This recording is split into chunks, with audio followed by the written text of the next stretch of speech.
विश्व खाद्य दिवस के अवसर पर मलाला फंड व नवभारत समाज कल्याण समिति के बैनर तले एक संगोष्ठी का आयोजन किया गया।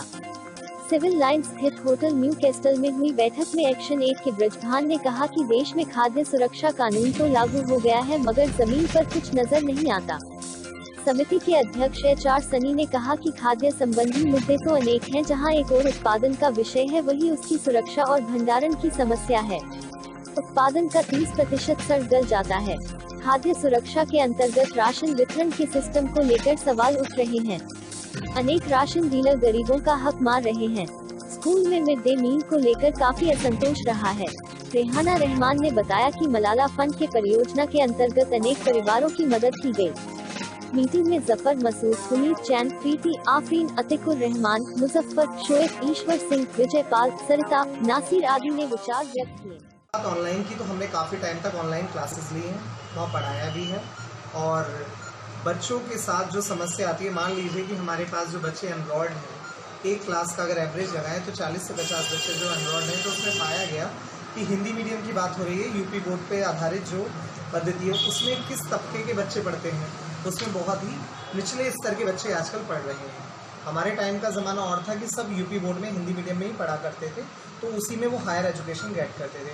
आज की डेट में अगर middle class family, upper middle class family है, तो हर किसी को कॉन्वेंट एजुकेटेड में जान डालना चाहता है। जब वो कॉन्वेंट में बच्चा जाएगा, वो ऑनलाइन पढ़ेगा, तो स्वाभाविक है उसके यहाँ उसकी सारी सुविधाएँ भी मिलेंगी, उससे रिलेटिव दस्तावेज भी मिलेंगे, जिसकी हम बात कर रहे हैं एंड्रॉयड फ़ोन की। लैपटॉप है, मोबाइल है या एंड्रॉयड, कोई भी नेटवर्किंग से रिलेटिव जो भी चीज़ें हैं उसके दस्तावेज हैं वो ज़रूर मिलेंगे। यूपी बोर्ड की बात करें तो उसमें जो बच्चा पढ़ता है कहीं ना कहीं लेबर क्लास है, ठेले वाला है, सब्जी वाला है, फल वाला है, फूल वाला है, कोई है ना सफाई का कार्य करता है, कोई किसी तरह का कार्य करता है, तो 50% भी वहाँ पे बच्चों के मोबाइल नहीं निकल पाए।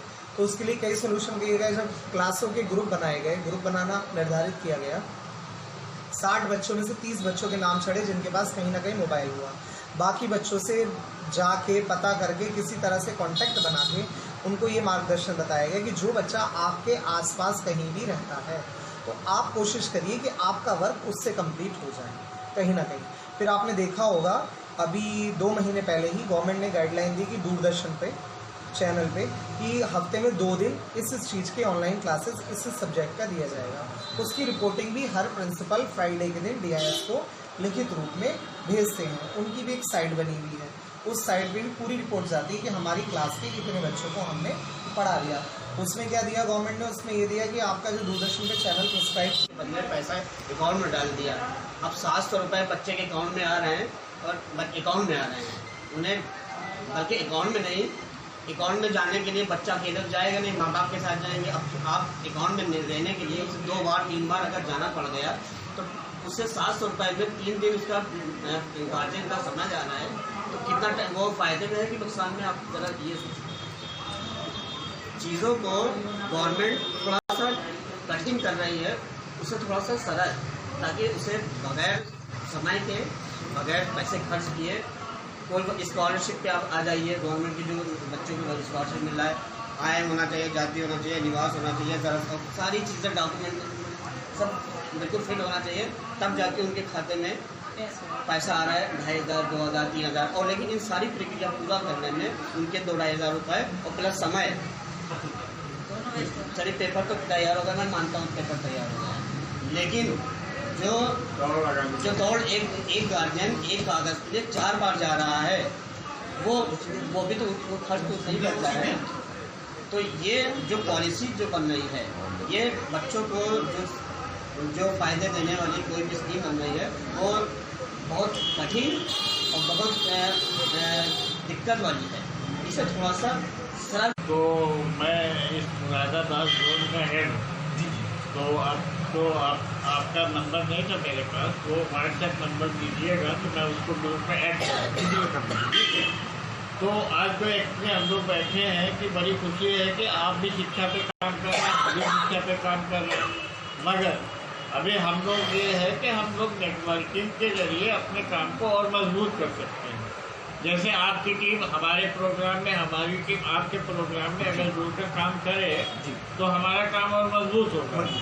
तो विश्व खाद्य दिवस के अवसर पर नवभारत समाज कल्याण समिति और मलाला फंड की तरफ से मैं एक आपके सामने एक ये वो रखता हूँ प्रस्ताव कि देखिए, जब हम खाद्य की बात कर रहे हैं, शिक्षा की बात कर रहे हैं, तो मिड डे मील एक विषय आता है हम लोगों को रिव्यू के लिए कि हम लोगों को ये देखना है कि अभी तो फिलहाल लॉकडाउन पीरियड में गवर्नमेंट ने ये किया कि बच्चे स्कूल नहीं आ रहे हैं तो मिड डे मील का पैसा उनके खाते में भिजवाया जा रहा है, ठीक है।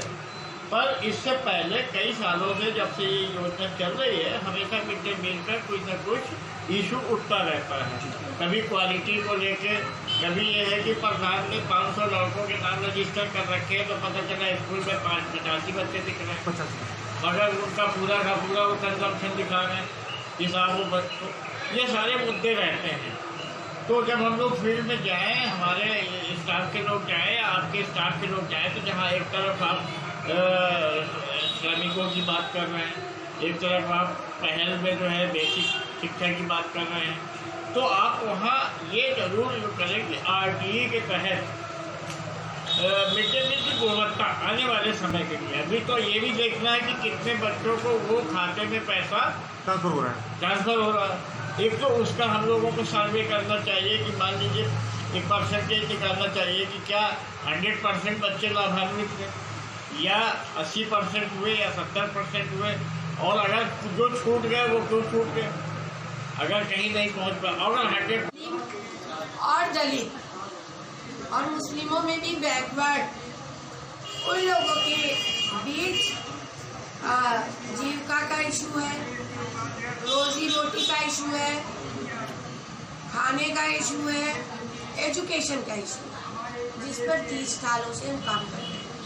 हम ये चाहते हैं कि आप सब लोग अमरोहा से, संभल से, सरिता जी और नवभारत के जो और लोग हैं, आप एक्शन एड से आए हैं, सभी लोग अभी हम आने वाले दिनों में ऐसी मीटिंग करते हैं जिसमें हम एक दूसरे के यहाँ जाके एक दूसरे को सपोर्ट करें और एक दूसरे को ये सहयोग करें। जैसे ईश्वर जी ने कहा कि भटकों के जो बच्चे हैं वो वंचित हैं, उनके लिए उन्हीं गांव से हम वॉलेंटियर ढूंढे, स्वयं सेवक ढूंढे, और वहाँ पर हम कोशिश ये करें कि 1 महीने में 2 महीने के अंदर वहाँ पर उन बच्चों के लिए हम एजुकेशन या ड्रॉप आउट लड़कियाँ जो 5वां पढ़ के अपने वतन से यहाँ पर आ गई है, फिर ईंटें बांधने का काम कर रहे हैं हमारा, उन लोगों को अभी कोरोना के बाद लोगों के पास पैसा नहीं है बच्चों का एडमिशन कराना, फिर वो सोच रहे स्कूल नहीं खुले तो शिक्षा खत्म हो गई।